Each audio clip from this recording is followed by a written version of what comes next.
Welcome to Innovation Pulse, your quick, no-nonsense update on the latest in clean tech and EVs. First, we will cover the latest news. Aurora Innovation's self-driving trucks are hitting U.S. roads.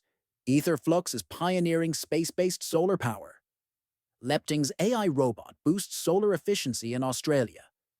After this, we'll dive deep into China's meteoric rise in the electric vehicle market and its global implications. Aurora Innovation has launched a self-driving truck service in Texas, marking the first deployment of driverless heavy-duty trucks for commercial use on United States public roads.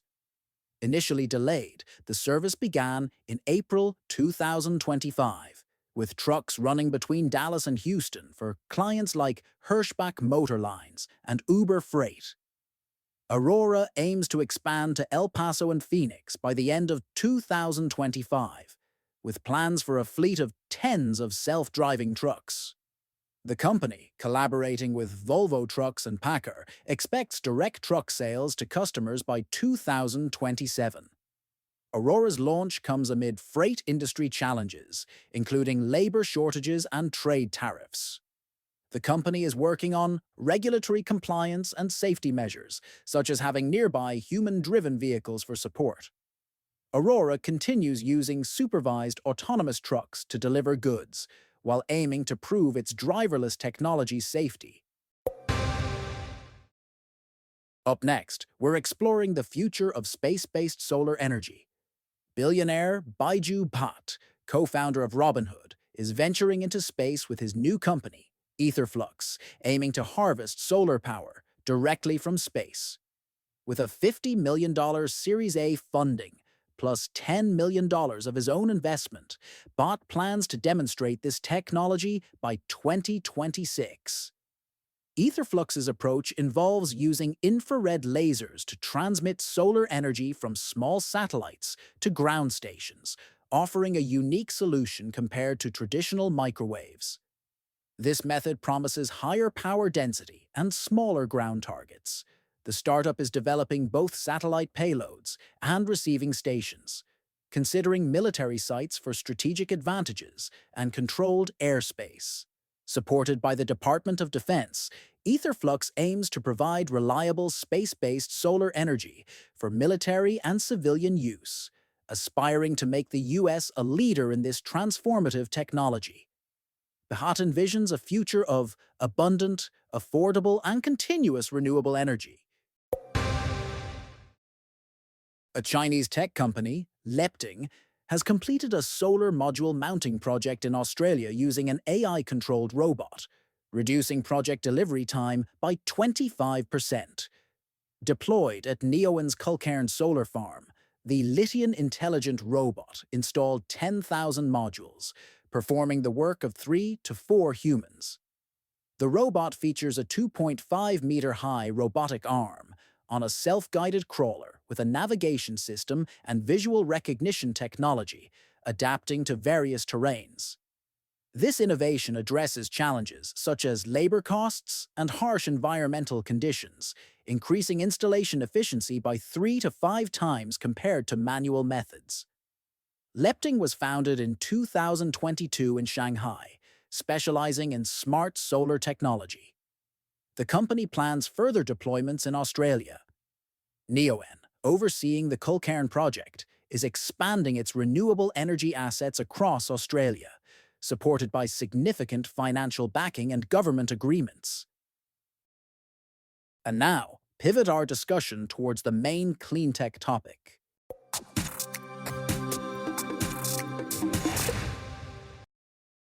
Hey everyone, welcome back to Innovation Pulse. I'm Donna, and as always, I'm joined by the guy who can tell you the torque specs of every car made since 1995, but still can't parallel park, Yakov Lasker. Come on, Donna. That happened one time when you were in the car. And in my defense, it was a really tight spot, and that fire hydrant came out of nowhere. Baby steps, Yakov, baby steps. So what are we diving into today? Well, I think it's time we address the electric elephant in the room. China's absolutely meteoric rise in the electric vehicle space. I mean, we're looking at a country that has essentially gone from being known as the kingdom of bicycles just 2 decades ago to now controlling more than 60% of the global EV market. It's mind-blowing. Wait, 60% of the global market? That can't be right. According to energy analytics firm Row Motion, it absolutely is. And get this, last year, BYD, which is China's privately owned EV champion, actually outsold Tesla. They've even overtaken Volkswagen as the top seller of passenger cars in China. Wow, that's a massive shift. I still remember when Chinese cars were seen as well, let's say, inspired reproductions of Western vehicles. That's a diplomatic way of putting it. But you're right, and that perception has completely flipped. The Shanghai Auto Show this year was essentially a coming-out party for Chinese innovation. We're talking about batteries that can charge in 5 minutes and give you 250 miles of range. And then CATL one-ups that with 320 miles in the same charging time. Hold on, 5 minutes for 320 miles? My phone doesn't even charge that fast proportionally. So what happened? How did China go from making knockoffs to leading the pack? It's been a perfect storm of factors. For one, there's been massive government support. Beijing started a concentrated strategy to develop new energy vehicles around 2009, right around the same time Tesla was getting that $500 million loan from the US government, actually. So we're talking subsidies? Oh yeah, big time. Estimates vary widely, but we're looking at anywhere from 20 billion to as much as 200 billion in government support between 2009 and 2023. But it wasn't just throwing money at the problem. They built out charging infrastructure, gave tax incentives, awarded contracts for public taxis and buses to use EVs, and aggressively secured the raw materials needed for battery production. Smart. Create both the supply and demand simultaneously. Exactly. But here's what's interesting. Longtime observers say it wasn't just industrial policy that did it. You had visionary entrepreneurs jumping into the sector, like Wang Chuanfu, who founded BYD back in 1995 as a battery company and moved into car production in 2003. That name sounds familiar. It should. Warren Buffett's Berkshire Hathaway invested $230 million in BYD back in 2008. Talk about foresight. Last year, after BYD produced its 5 millionth car, Wang got emotional on stage and declared that the era of Chinese cars has arrived. So we're really talking about a shift in the center of gravity in the auto industry. From Detroit in Germany to Shanghai? Pretty much. We're witnessing automotive history being rewritten in real time. The industry that Henry Ford revolutionized with the assembly line and that German engineers perfected with precision engineering is now being transformed by Chinese tech companies. It's like the smartphone revolution all over again, but with vehicles. That's a perfect analogy. And what's fascinating is how this is playing out on the ground. At the Shanghai Auto Show, it was the Chinese brands stealing the spotlight. All eyes were on BYD's new electric sports car, the Denza Z. People were literally lining up outside the venue doors just to see what electronics giant Xiaomi is doing with cars. The atmosphere was more like an Apple product launch than a traditional auto show. Xiaomi, the phone company, making cars? Yep. And luxury EVs from brands like NIO are now positioning themselves as rivals to BMW's 7 Series or Porsche's Panamera. We're not talking about budget options anymore. We're talking about legitimate competitors to the most prestigious Western brands. But surely they're still playing catch-up on things like advanced driver assistance and in-car technology? That's the thing. They're not. BYD is rolling out its God's Eye driver assistance system in most of its models, including those costing around $10,000 at no extra charge. Companies like Huawei and Momenta are pushing cutting-edge intelligent driving tech. Wait. Advanced driver assistance in a $10,000 car? No extra charge? That's the competitive advantage. There's a fierce price war going on in China that's driving rapid innovation. These cars come with massage seats, voice controls, multiple screens, moonroofs. One American businessman at the auto show was shocked to find all these features in a car costing just $28,000, with baseline models starting at $20,000. That's less than half what you'd pay for similar features here.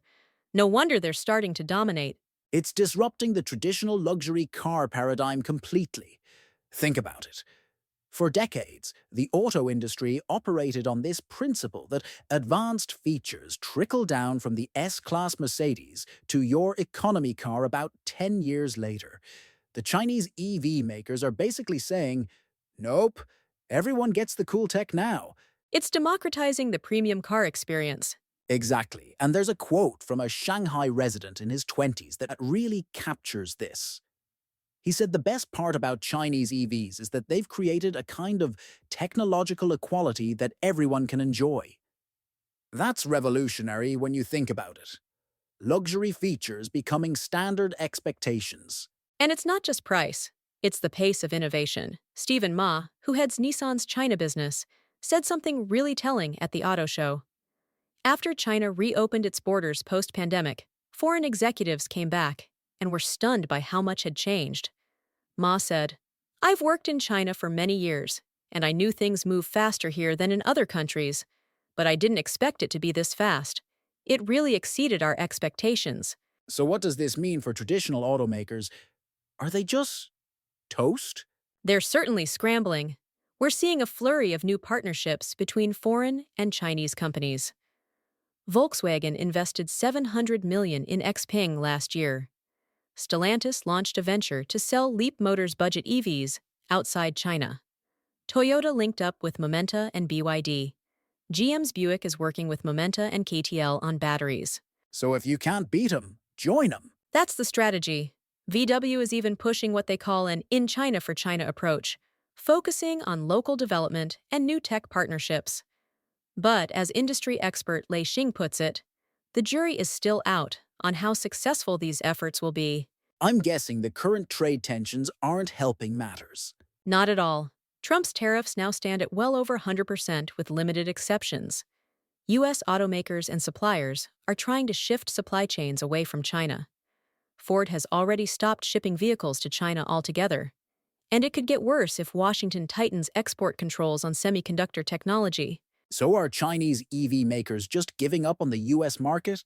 For now, many are focusing elsewhere. They exported 441,000 EVs, including hybrids, in just the first quarter of this year. That's up more than 40% from the same period last year. Markets like Thailand are seeing consumers switch from Toyota and Honda to BYD electric cars. I'm sensing a bigger picture here. This isn't just about cars, is it? No, it's about technological leadership and economic power. China has been trying to transform into a tech powerhouse across multiple industries, and the EV sector is a major success story in that effort. It's symbolic. It feels like we're at an inflection point in the industry. We really are. Some experts, like John Helvston at George Washington University, are painting a scenario where we could see a split future. China's carmakers become increasingly dominant in a world transitioning to electric vehicles, while the U.S. potentially cuts its support for EVs and remains what he calls an island of tailpipes. Ouch. Not the most flattering image. No, but it's a wake-up call. The exponential decline in EV costs globally has largely been driven by the Chinese industrial ecosystem and their scaling up production across the entire supply chain. Half of all new cars sold in China are already battery EVs or hybrids, compared to just over 20% in the US. So basically, China has gone from copying Western technology to leapfrogging it entirely, at least in this sector. Exactly. And that viral video of American YouTuber iShowSpeed showing off BYD's luxury Yangwang brand, driving the water-equipped U8 SUV through a river and yelling, "These China cars got it." That kind of says it all. It's a remarkable transformation story, really. From the kingdom of bicycles to the capital of EVs in 20 years. And what's really interesting is that it's happening during a global energy transition. Chinese state media is hailing the industry as an example of the country's contributions to fighting climate change and showcasing its technological prowess. So what should we take away from all this? I think there are a few big lessons here. First, never underestimate the power of a coordinated industrial policy combined with entrepreneurial energy. Second, innovation can shift from established centers to new ones faster than we expect. And third, The global auto industry is in the middle of its biggest transformation since the Model T, and the countries and companies that adapt fastest will define the next century of transportation. Well put. And what do you think this means for the average consumer who's maybe thinking about an EV for their next purchase? It means your options are about to get a lot more interesting. The competition is forcing everyone to up their game. We're already seeing Tesla respond with price cuts and feature improvements. The traditional automakers are scrambling to accelerate their EV programs. And whether Chinese brands enter markets directly or through partnerships, consumers will benefit from better technology at lower prices. So a win for car buyers in the end? Absolutely. Although I'd say there's still a lot of uncertainty about how the trade tensions will play out. And we haven't even touched on the environmental impact. The faster we transition to EVs globally, the better for addressing climate change. That's definitely something we should cover in a future episode. But for now, I think it's time we wrap up today's discussion on China's EV revolution. Thanks for sharing all these insights, Yakov. Always a pleasure, Donna. And thanks to all of you listening to Innovation Pulse. If you're shopping for a new car anytime soon, maybe pay attention to some of these Chinese brands. They might be coming to a dealership near you sooner than you think. Unless you live in the US, in which case, well, maybe you'll need to travel to see what all the fuss is about.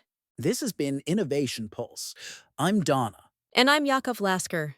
We'll be back next week with more insights on the technologies and innovations that are reshaping our world. Until then, keep your eyes on the road and your mind on the future. Drive safe out there, everyone.